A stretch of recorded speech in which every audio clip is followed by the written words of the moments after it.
been disappointed? Yep. You have these high expectations for something. You're hoping that it's going to be good. But a little disappointed. See, when they started this new Superman franchise out with Henry Cavill, saw the first one, Man of Steel, and I was like, okay, I'm not totally in love with it, but we'll see. And then there was anticipation for the second Superman movie coming out, this that you just saw the preview for. And I saw the preview, and I was like, okay, still not totally in love with what's going on here. And then I saw the movie, and I was even more disappointed in the movie. Did anybody see that movie? Yeah. What'd you think? Boo. Boo? Yeah. I don't know. I'm just a classic Superman fan, and I just did not see what I had wanted to see. It was kind of dark. They didn't really. I don't know. I'm kind of a fan of Clark Kent as well, and they didn't really bring that out, and just kind of disappointed. See, there's these moments in life that you wait for something, and it's not quite like how you imagined. Maybe it was middle school. You graduate from elementary school, and you go into middle school, and you're like, oh man, this is going to be cool. And then you get there, and you're like, I miss my teacher, the one teacher that I had, not the 5 or 6 that I had, right? And then you get to 8th grade, and there's anticipation of high school, and you're like, oh man, this is going to be great. I'm going to be a big kid, man. I'm going to be high school. It's going to be awesome. And you get there, and you're like, oh, these people are kind of a little bit bigger than I thought. Seniors walking around the hallway, they look like grown adults. Like, what does that mean? I got some facial hair going on. Like, what? And then, of course, some of you all will experience soon that anticipation of graduating from high school and finally being free. Finally being able to make your own decisions. I mean, life is going to be so much easier once you graduate. And then some of you, Griffin, have noticed, it's not all what you thought it would be, right? A little bit different. I got to pay some bills. I got to live outside of my home. Like, I've got to figure out what I'm going to do for dinner every night now. It's not going to be provided for me. And so that's anticipation, and you get to this point, and you're kind of let down. Or it could be the opposite. Could be a little bit better than you expected. Perhaps coming to youth group. You're like, hey, this is way better than advertised. In fact, this place is awesome. Or not. I like to think it is. I don't know. We tend to have a few people keep showing up every week, so it can't be too terrible. I keep coming back.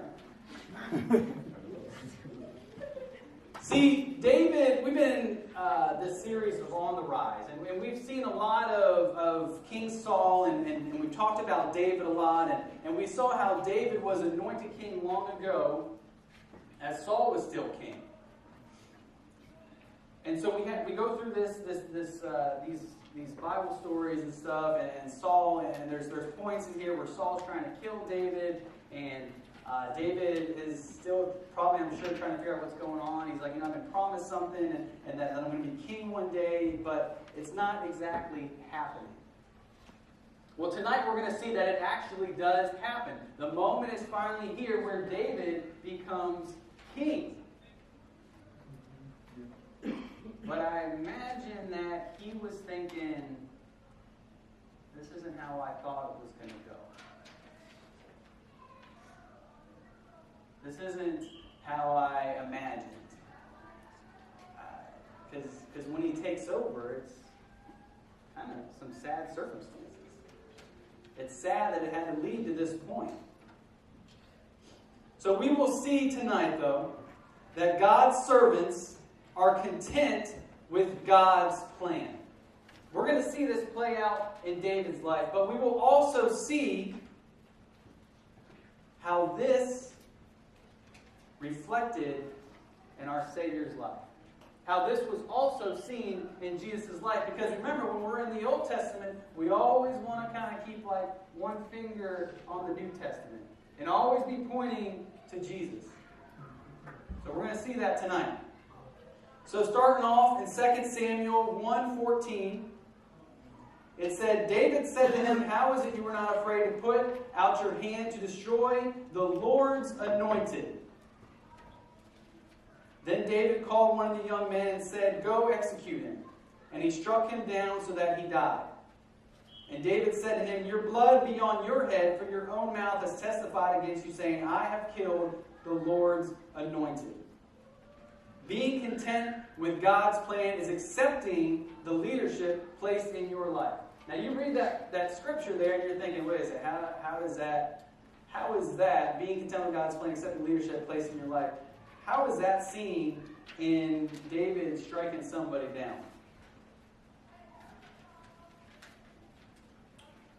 See, what happens here is that this Amalekite, he sees that Saul and Jonathan are dead.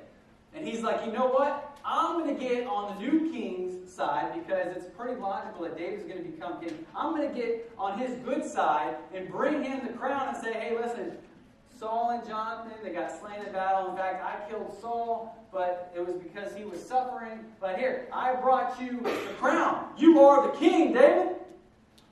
No need to give me a medal now. I mean, a simple pat on the back will do, I'm sure. But oh, does that go against him? Because David says, you killed the Lord's anointed. You killed the Lord's anointed. Now, David was anointed long ago to be king. And Saul and David used to have a pretty decent relationship. But then Saul became jealous. Saul started throwing spears at David. Saul started hunting down David. And so David had to go. He couldn't be there any longer. But we saw, and Joe preached about, I don't know if it was last week or the week before, that David had his moments to kill Saul. David had his chances to get at Saul and become king. But he didn't take it. Why is that? Because David accepted the leadership placed in his life. He saw that, you know what? Saul is trying to kill me. I'm not going to be near him. But I'm going to accept that that is God's anointed. That is who God wants in charge at this time. And we must imitate this in our lives. We must accept the leadership that God has placed in our life. And there is no other place you will see this play out and harder to accept than when you join the military. Now, I know most of y'all haven't done that. But I have. And they start you off straight in basic training. And you got this guy or girl in your face that's leading you, and you got to follow what they say. You got to follow what they say. Even if you're like, that doesn't sound right. You got to do what they say. That's what it is. That's what it's like, wait, you haven't earned the right to talk to me like that. And they go, what?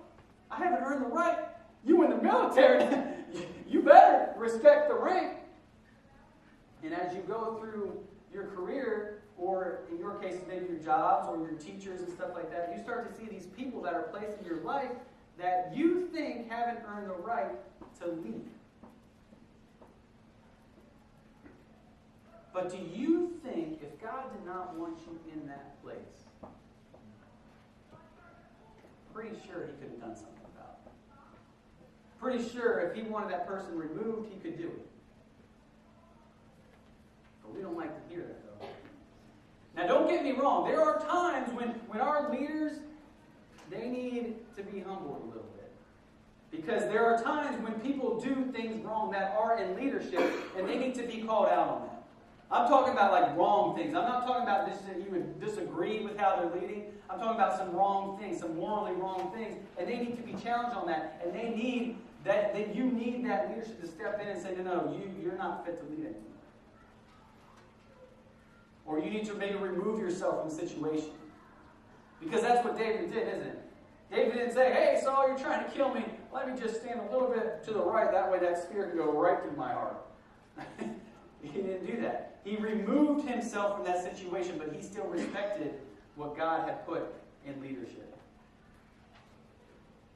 And we see this in Jesus' life as well. Jesus is about to be crucified.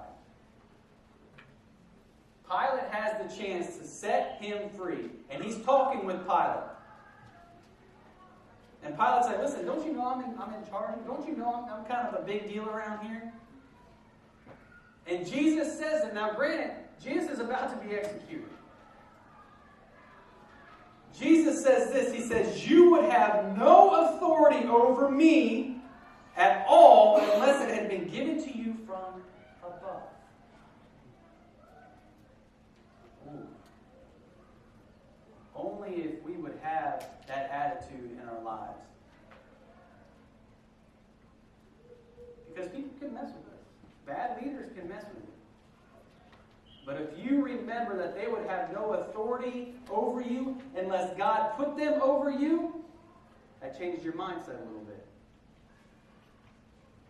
It changes the way you think about things. Being content with God's plan is accepting leadership placed in your life. 2 Samuel 1:17-18, it says this. It says, and David lamented with this lamentation over Saul and Jonathan, his son. And he said it should be taught to the people of Judah. Being content with God's plan is accepting the losses. Accepting the losses. See, both Saul and Jonathan meant a lot to David, especially Jonathan. Jonathan and David were tight. And here we see David learning that Saul and Jonathan have been taken down.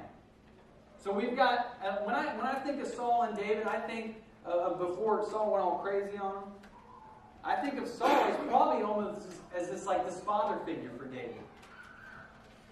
Because he brought him in close. There was these times where David would be in his court and he would be playing the harp from him. Or, David was the one that rescued the Israelites while Saul was king. He took down Goliath. There was a time where I'm sure David saw Saul as a father figure and Jonathan as his brother. And so when he gets this news, he is saddened. He is mourning. In fact, it says he has this lamentation, this expression of grief. When you think lamentation, you think of this expression of grief. And not only did he say this thing, this lamentation, but he said, listen. Everybody needs to know this. Everybody needs to know how much Saul and Jonathan meant not only to me, but to others as well. And it's almost like he gives this eulogy of how great they are. Have you ever been to a funeral and it doesn't matter how bad the person was sometimes or what the things they did, they always remember the good things, right?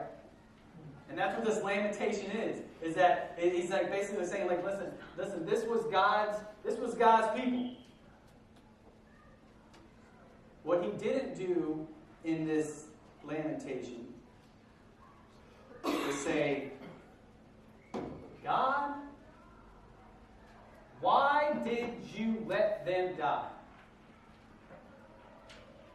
Why did you do this, God? I am so angry at you right now because this wasn't part of what I signed up for, God. This wasn't it. I agree, listen, that was cool, the whole anointing me thing, but I thought this was going to be a little bit different of a process, God. I didn't want Saul and Jonathan to die. I wanted Saul to finally figure out the error of his ways and then maybe gradually down the road pass the crown on to me and we're going to have this ceremony, this change in the garden. It would be really great and I wanted Jonathan there and I wanted this to be a celebration. God, why did you do this? at these losses in our life as well. Not just talking about just like death and human losses. We go through these losses in our life where, man, God, why didn't I get that job? God, why did I fail that class? Why did you let me fail this test?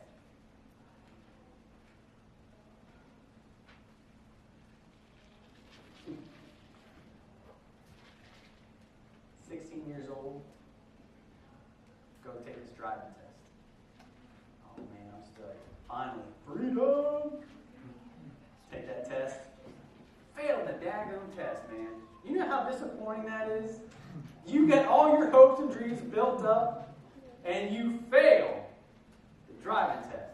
And of course, you don't tell anybody, because you're embarrassed, right? This was supposed to be your ticket of freedom, and you didn't pass. And it's just like, well, I'm just going to take the test as soon as I can, and that way I can pass it before anybody else really realizes that I failed.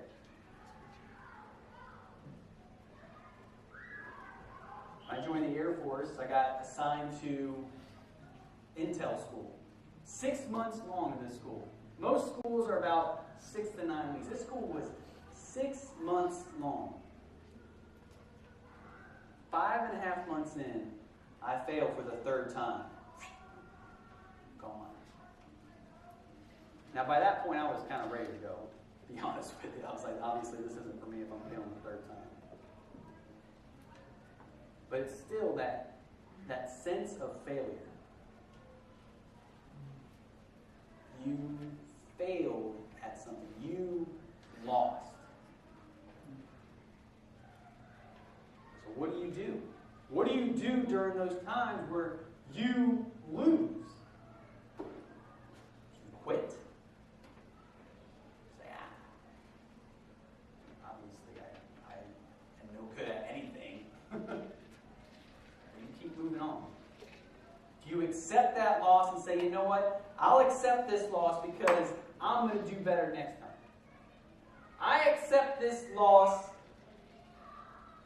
because I know I can do better. I know that if I trust God and do the things I should be doing, I will be in His plan. I will be content with what He has got for me.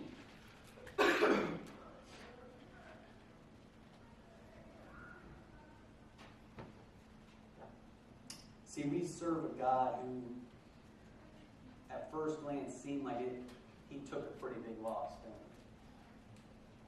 we? At first glance, when we see Jesus hanging on the cross, we see,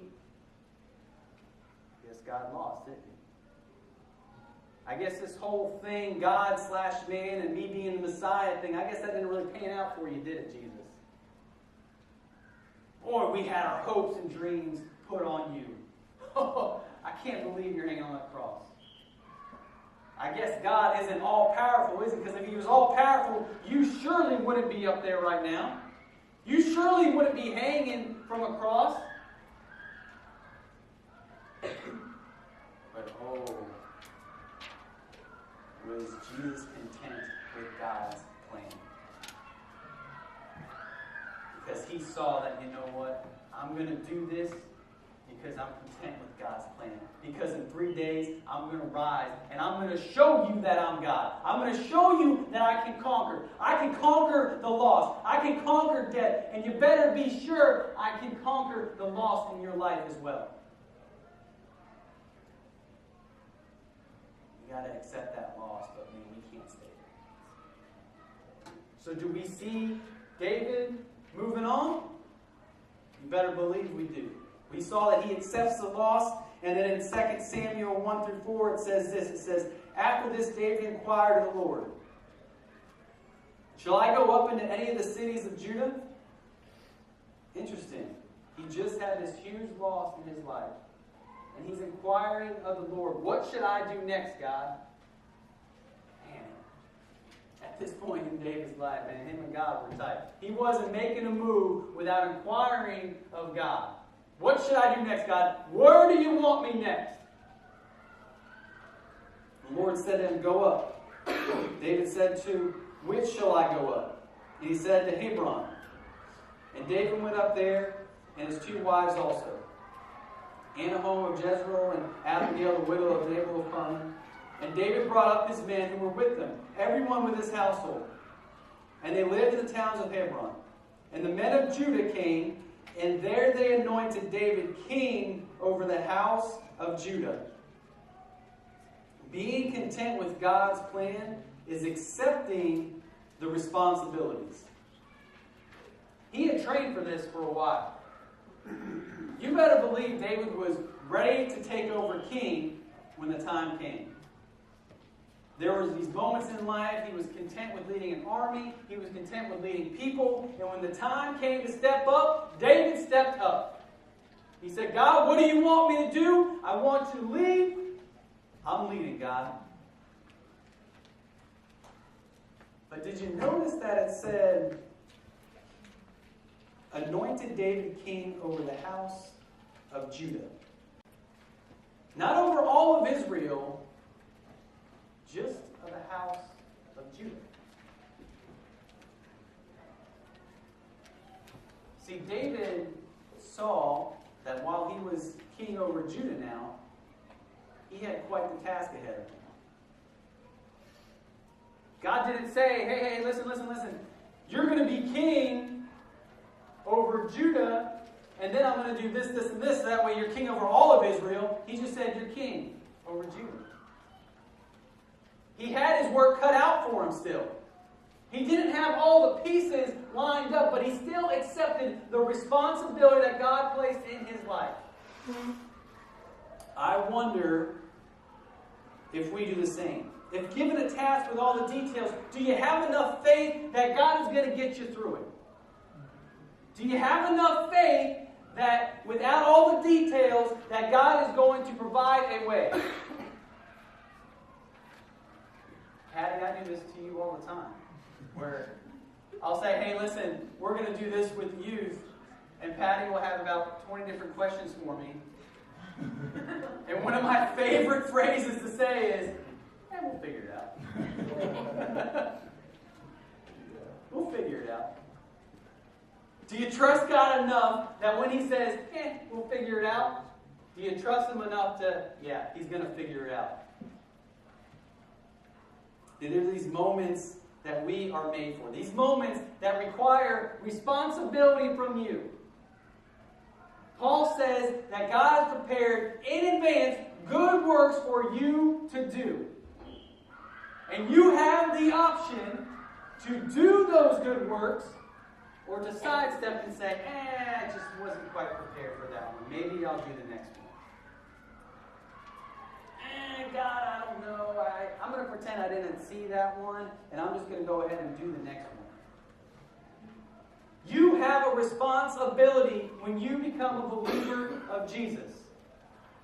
You have a responsibility, and I've got to know, will you step up to that responsibility, or are you going to sidestep it and say, God, not today. Sometimes it's simple. Sometimes it's as easy as buying lunch for that person behind you.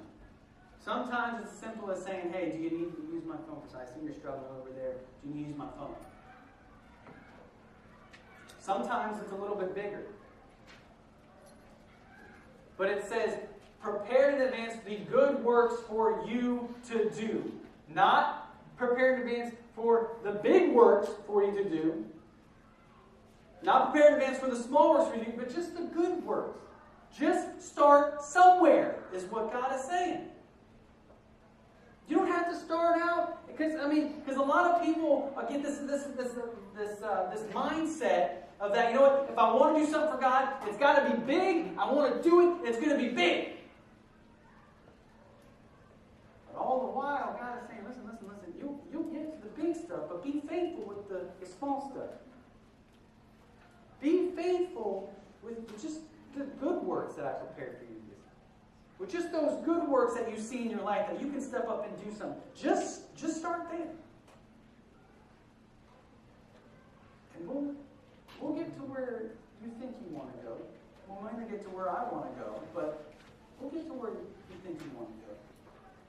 We'll fix that. We'll figure that out. See, when I look at Jesus, I think of accepting the responsibility. He says that not when he's talking about, and when he's praying to God and he's talking about his disciples, he says, he has not lost one of these that you have given me. Jesus is like, listen, I haven't lost one of these that you have given me. And when I think of him accepting the responsibilities, I think of him accepting not only his responsibilities, but accepting our responsibilities, accepting our consequences. Because we have messed up, haven't we? Have you messed up? You darn skipping. I saw it last night. No, we messed up, right? And not only did Jesus say, listen, I'm going to accept my responsibility, I'm going to accept their responsibilities. I'm going to accept the responsibility they have to deal with their sin, because I'm going to take that. I'm going to take that to the cross. They ain't got to worry about it. I'm going to take it for them. So when we think of accepting responsibilities and we look at Jesus, you better believe that he accepted his responsibilities and ours. Because we shouldn't have a chance. He knew that. See, God's servants are content with God's plan. See, maybe you came here tonight with a plan. Oh, I'm just going to go to YouTube, go to refuge, see some people, not really get too involved with what we're talking about, not really get too involved with work. I'm just going to go there, I'm going to check some things out, and I'm going to head out. What if God wants you to change your plan? What if God says, you know what? You are here tonight for a reason. You are here tonight to know that God loves you. And you're here tonight to start a relationship with me. What if God has that? Are you content with God changing up your plans? To you that think that you have everything figured out, are you content with God stepping in and saying, hey, listen, I don't want you to do that. I actually want you to go this direction. Are you content with that? Because a lot of times we make our own plans and we expect God to get on board. But what we saw tonight is that God has his own plan. And we need to be content with that. We need to be okay if God wants to change the way we imagine things were going to be. As long as it's not making it a bad person. Nobody wants that. Let's pray. God, we thank you for tonight, God. God, we thank you for your overall plan and the chance to be a part of it. God, I pray that whatever you call us to, that we will be content with that, Father. God, help us to be content with that, because it's not easy, God. But we know that with you, all things are possible. God, I pray for those people tonight that came here with a plan of theirs. God, I pray that you would make them see and change it to a plan of yours, Father. God, we love you. We thank you for all that you do. We thank you for that example that Jesus set for us.